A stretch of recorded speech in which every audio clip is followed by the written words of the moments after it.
So you have an Ender 5 Plus with the original display and main board or the silent board, and you want to make some changes to the firmware or run the changes that I've made to my custom firmware. Well, this video is for you. In this video, I'm going to show you how to flash both the display and the main board to run some open source firmware on your Ender 5 Plus. I'm going to show you this method. It's foolproof. Let's get started.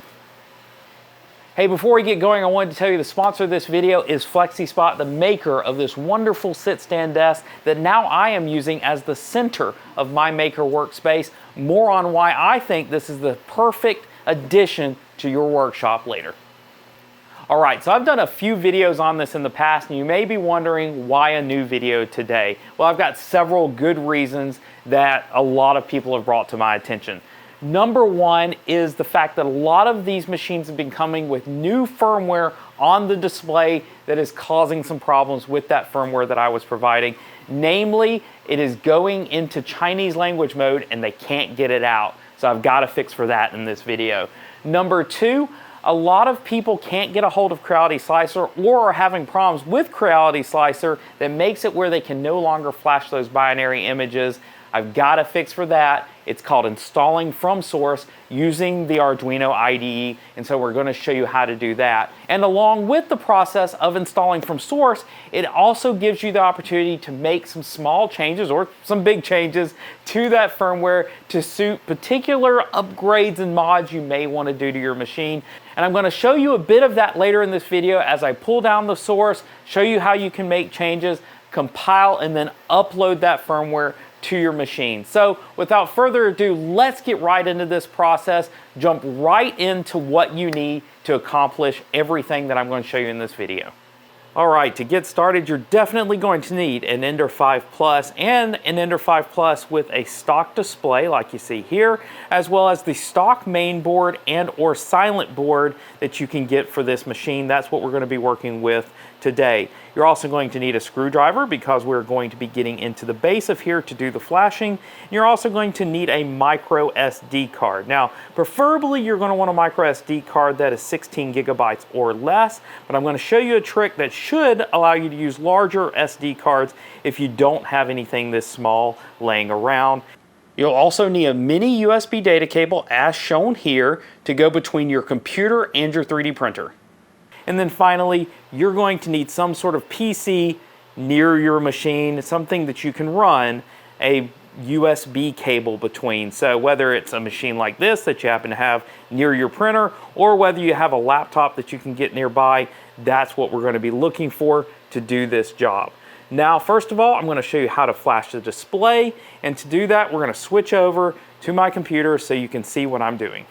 All right, so once you're at your computer, you're going to need to grab your micro SD card and a micro SD card reader of some kind. Now, this can be one like this that came with a 3D printer, or it could be a USB hub that has a micro SD card reader, or it could just be a laptop or a computer that has one integrated into it, whatever works for you. And then your micro SD card, like I mentioned earlier, needs to be 16 gigabytes or less, or I'm going to show you a little trick that'll make hopefully larger ones work if you don't have one laying around.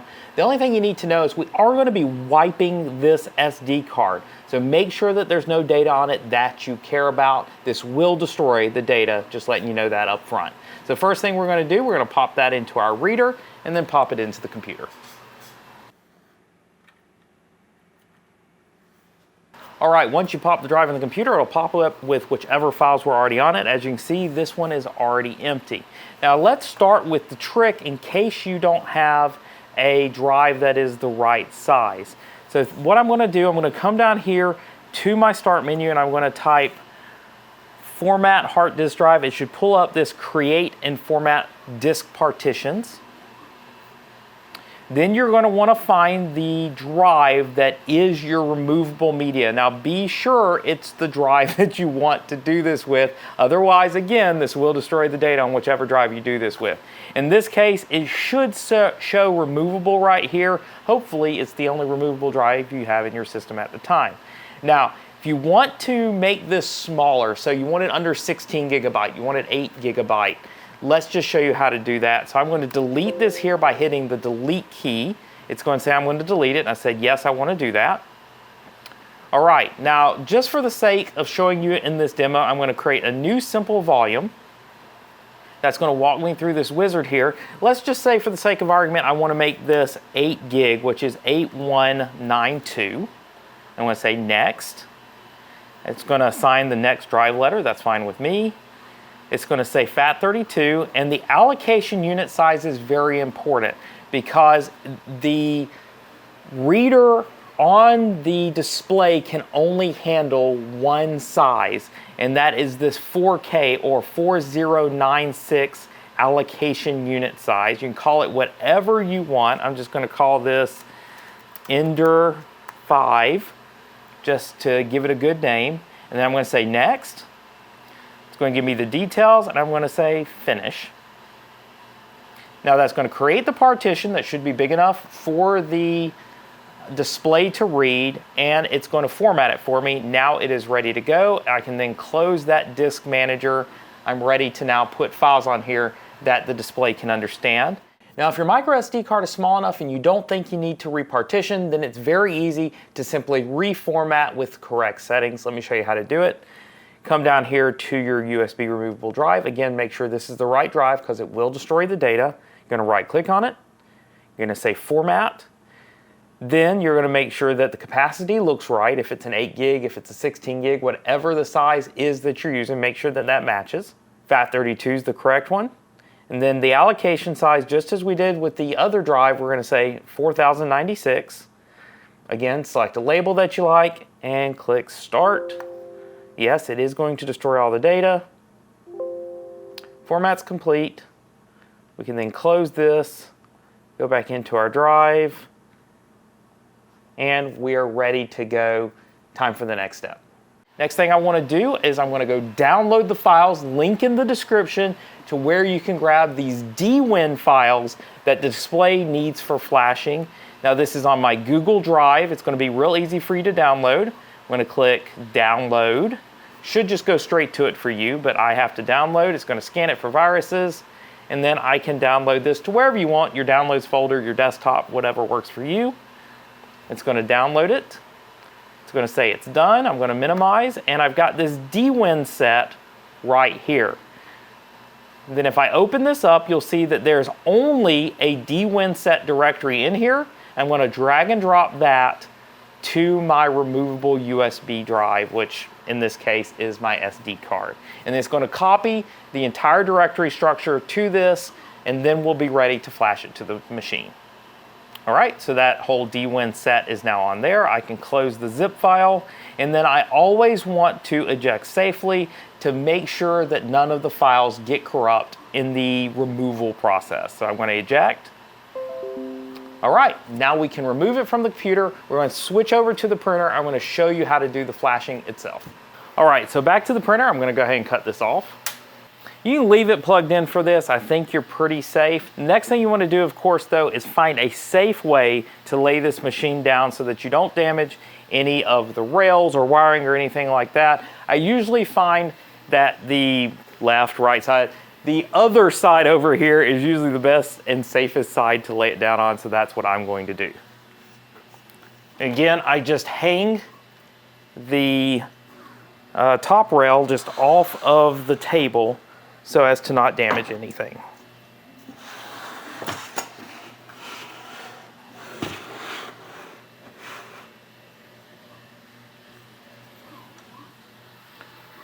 Okay, and then once it's on its side, I can come in here and I'm just going to remove the bottom 6 screws off of the machine to get access to the inside. I usually take the bottom ones off first, whichever the bottom is for you gravity-wise, and then the top ones because it keeps the whole thing from falling off on you. All right, make sure you're holding the bottom when you get that last screw out so that it doesn't fall out on you. And then you can just pop that off. Now, depending on how you have yours wired, you may need to remove the plug off of this fan that's going to your main board. In my case, I've already extended this, so I can just set this right here, but you may have to unplug that. If you do, just make sure that you note where it was plugged in before you started. All right, so now I'm inside the machine. This is the main board for the computer. This is what actually runs the firmware that we're going to be changing later. This right here is the main display though. This is the firmware we just put on our micro SD card and what we're going to be flashing first in this process. So I'm going to take my micro SD card. This is the micro SD card slot that is used for flashing. I'm going to very carefully put that in here and it will snap in and be ready for flashing. Now once I'm here, I can then turn the printer around. I'm going to show you what it looks like when I cut this on and what that flashing process looks like. All right, so now I'm going to cut on the machine. You can see the process that it goes through when it correctly flashes the firmware on the display.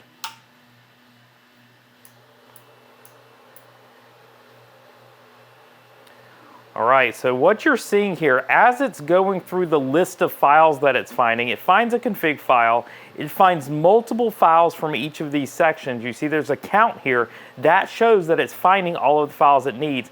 Then it goes through this part where it's actually flashing all of the different images that it's finding on the SD card. You need to see this. If you are flashing this and you do not see these screens, it did not work properly and you need to go through the steps again because it was unable to find all of the files on your SD card.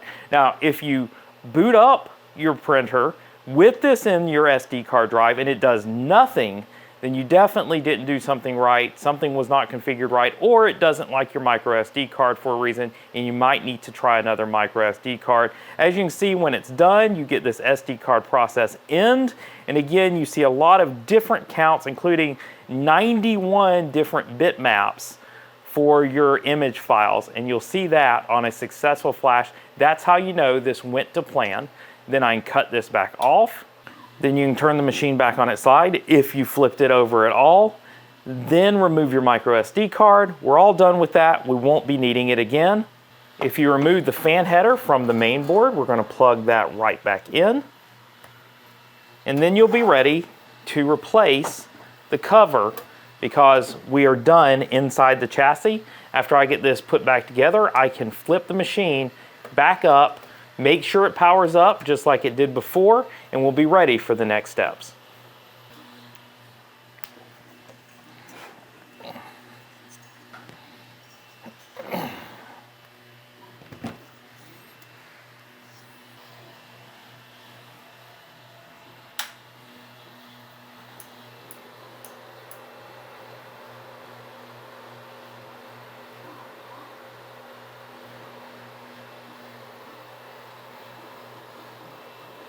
All right, so once you've powered your machine back on and made sure it comes up like you expected it, it's time to work on flashing the main board firmware.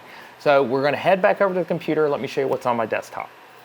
Now, before I go any further, let me tell you about the sponsor of this video, FlexiSpot, and their amazing E7 Plus sit stand desk, or as I like to call it, my new primary workshop bench. As you can see, it's holding me, it's holding this printer, and it has become an amazing way for me to work in my workshop. And as soon as I saw this as an option, I knew that I needed to switch to this, and let me show you why. So first of all, if you're working on any number of machines, they are different sizes. They have different heights for the prints, different heights for the electronics. And this desk just lets you put it where you need to. It holds everything, and as you can see in this clip, it even holds me. It is a fantastic workbench that lets you put your work where you need it to be.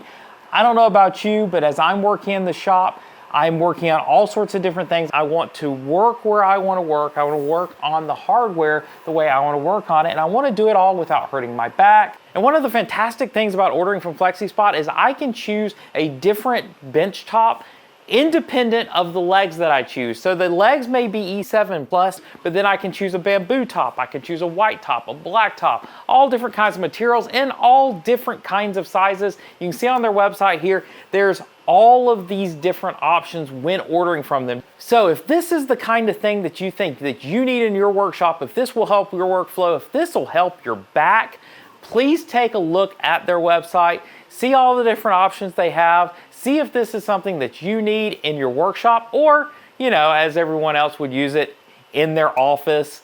It's a great addition to anywhere that you work. Take a look at FlexiSpot.com and their E7 Plus and their entire line of products. See if there's anything there that will work for you in your workspace. Now back to the video.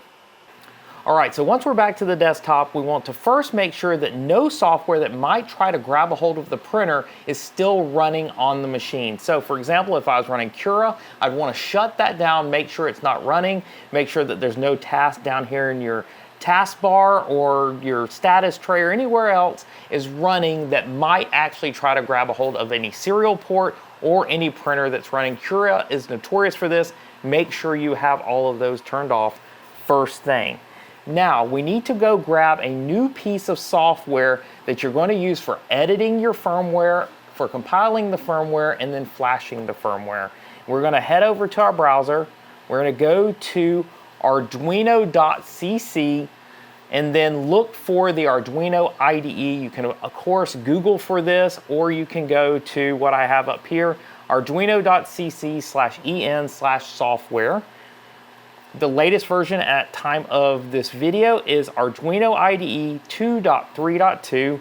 I'm going to download it for my computer. I'm going to grab the Windows 10 and newer 64-bit installer. I'm going to just download unless you want to contribute. I'm going to just download unless, of course, you want to subscribe to any of their newsletters. Just going to download it to wherever it's convenient for me. All right, once that's downloaded, I can minimize my browser. And then I have my Arduino IDE right here. I want to double click it. Obviously read your license agreements and agree to this. We're going to do it for the whole computer in my case. You can do it for just the user if you desire. Say next. I'm going to say yes, I want to install this. Agree to the license again. I've read that obviously. And then I'm going to go with the default installation location and install this. All right, once that's installed, which may take several minutes, you can leave the Run Arduino IDE on, because that's what we're going to do next, and say Finish. If not, you might see the icon here if it doesn't run automatically for you.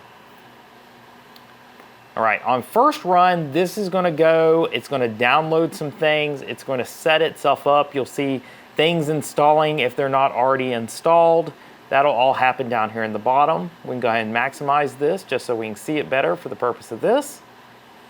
All right, next thing I'm going to do is I want to go download the source to the firmware, which I have conveniently put on my GitHub with all of the relevant changes I think that need to be in it. So again, you'll find this link in the description. This will take you to my Kersey Fabrication / Marlin E5P download.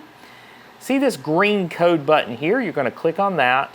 And then depending on if you have familiarity with Git, you may choose a different method, but for simplicity, I'm going to do the download zip right here, and then download that again to wherever you like to put downloads on your computer. Once that's downloaded, I am going to go here, I'm going to right click it, and then I am going to extract all and then put it in a new directory. Then it goes through the extraction process, and when it's done, it pops it up. You may find that there's another directory inside that directory. It doesn't really matter for our purposes. And close that up now. Let's go back into the Arduino IDE. We'll go File, Open. And we're going to find that directory that we just unpacked. Mine is on the desktop. E5P, E5P, Marlin. And then there's this marlin.ino, and I'm going to say open. So the first time you open this, you're going to see that it wants to go load a lot of files. This is the entire source tree for Marlin, and it's going to have to open up every file in here. It's not a big deal. Just give it time, and it will finish up the opening process. So as soon as it stops populating all of these .h files and .c files, you'll notice that it's no longer scrolling and you'll be ready to go. All right, so once it stops opening everything, it'll go back to your marlin.ino, and you'll see that here in the first file that's open. All right, now this is a great time to go ahead and let's get your printer plugged into your computer. All right, for the stock Ender 5 Plus board, you're going to need a USB to mini USB connector. That's one of these square USB connectors. They're kind of hard to find these days, but you can still get them on Amazon if you need it. Again, it's a mini USB, and you're going to want to make sure that this USB cable is data capable, that it's not just a charging cable. One of the most common mistakes with a process like this is you think you have a data cable, but it's just for charging. So if you have problems, in just a minute when I go to show you what it looks like when it all connects, if you don't see it connect to your computer, you may want to make sure that your cable is data capable. So let's go ahead. I'm going to plug this end, the rectangular end, into the computer, and then I'm going to plug the other end into the printer on that side port.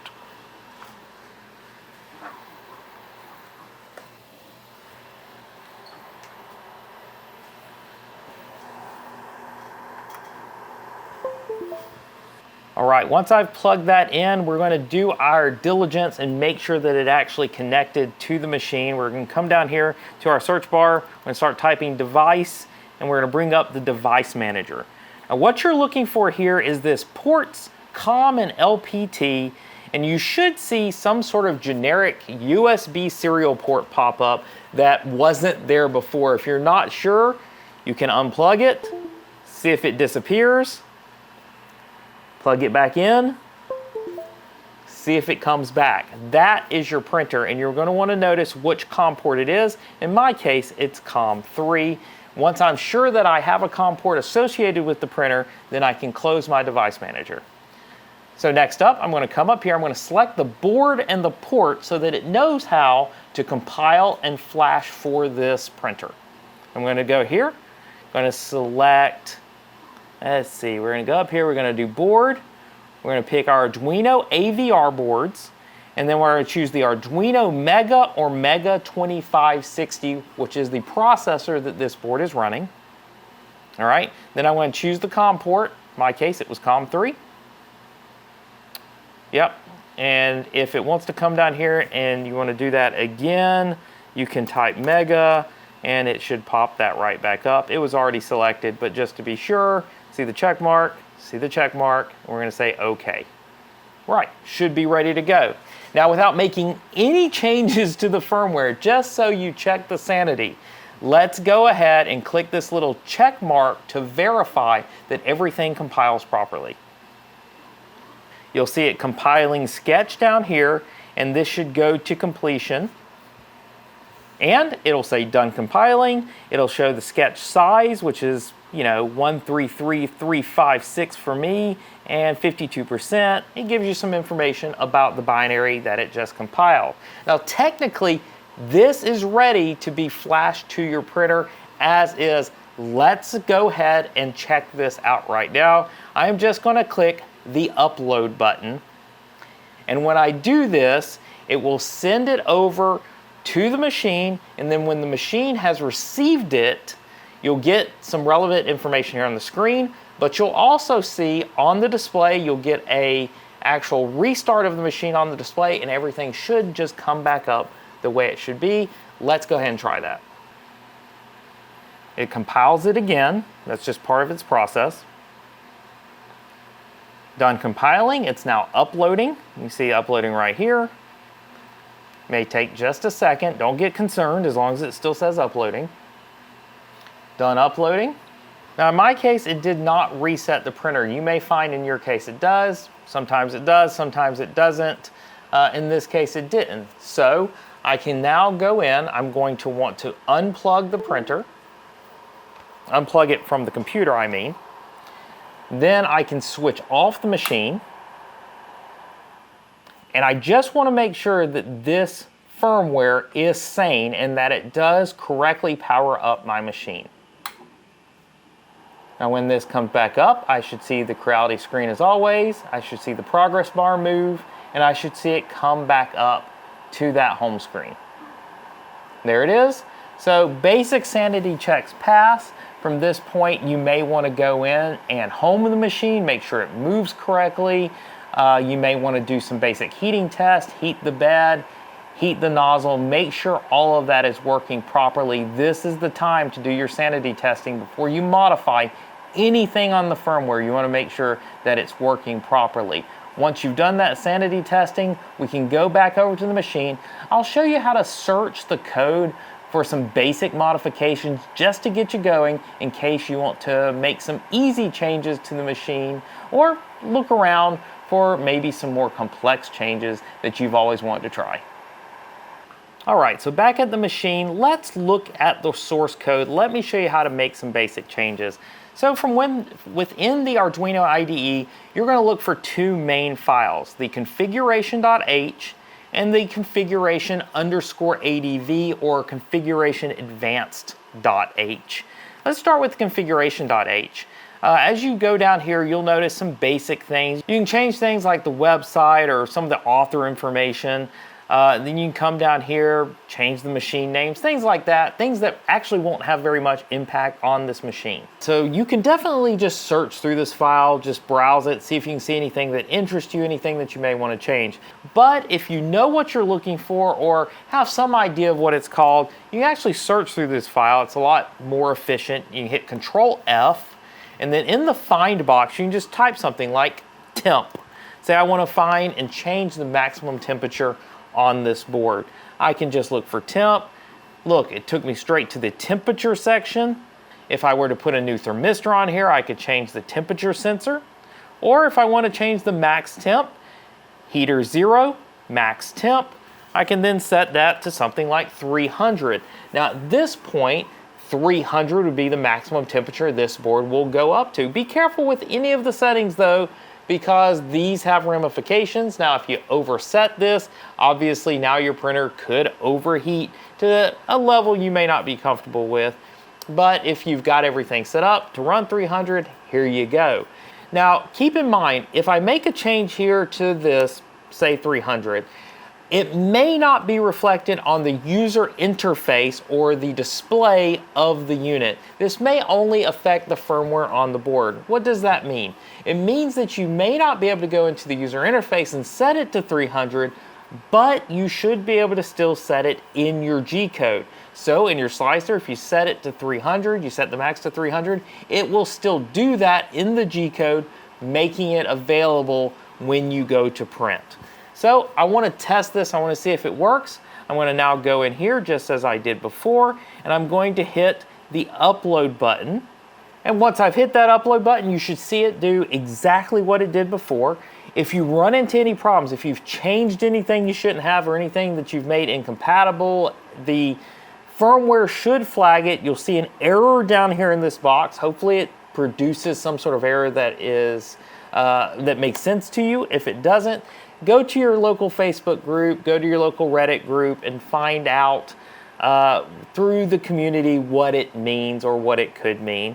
And then again, if everything goes to plan, it will upload this to your printer just like you see here. And then it'll be time to go through that process again of testing it, seeing if there are any problems with it, see if your changes did what you expected.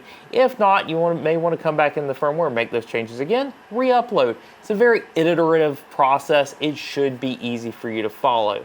So I hope this all worked for you. I hope I showed you how this is an easy process. If you have any questions about what settings you're looking for, any particular errors that I haven't covered in this editing part of the video, please leave that comment down below and I will get back to you. So that about does it for the board section of this video. Let's wrap this up. All right, so I hope that gave you all of the tools that you needed to get your machine back up and running, to maybe change a setting that you needed changed, or just to apply some of the settings in my firmware that you needed to get your machine running in peak condition. I know there have been some various issues and other versions of the firmware that comes with this machine. I hope this will get you going on a path to get your machine working in optimal condition. If you have any questions, any concerns, anything that I didn't cover in this video, please leave a comment down below. I do try to respond to all of those questions, concerns, and comments just to get you going. Again, my goal here on this channel is to help you get your machines and your projects running the way you want them to run. Again, I wanted to thank the sponsor of this video, FlexiSpot, for providing this amazing new workbench stand, sit, desk, whatever you want it to be used for, the E7 Pro that I've been using in this video. It has made working on these machines so much easier, has given me a lot more flexibility in my workshop, and I recommend their products. I showed you all that in the ad earlier in this video. Be sure to check out their website where you can order one of these for yourself. Again, thank you to FlexiSpot E7 Pro. Fantastic new workbench in my studio. Hey, if you like what I do here, if you like what you've seen in this video, please consider supporting me via my Patreon, where you can get direct access to me a little bit more often. I always check those messages. And once you join there, you can communicate with me and the rest of the community through my Discord server, which you get instant access to as soon as you subscribe to Patreon. And if you can't support me via Patreon, completely understand. What you're doing right now just by watching all the way to the end of this video is support enough. Thank you for watching the videos on this channel. As we get to the end of this one, some other videos will pop up here. You can take a look at those. Hopefully those will help you on your Ender 5 Plus journey, as well as your journey as a maker. Again, I'm Chris. This has been Kersey Fabrications, and I will see you in the next video. Thanks for watching.